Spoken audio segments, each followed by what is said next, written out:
شب خواندی و رفتی، دلم را لرزاندی و رفتی.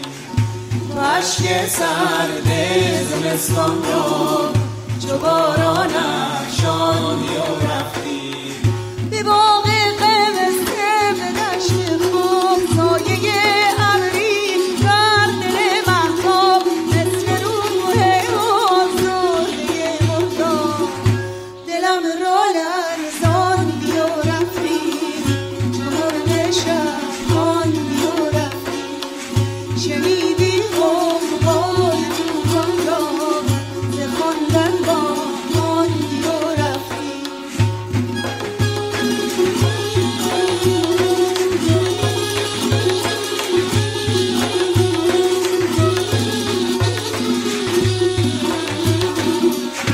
دلم را لرزاندی و رفتی، چو مرغ شب خواندی و رفتی. تو اشک سرد زمستان را چو باران افشاندی و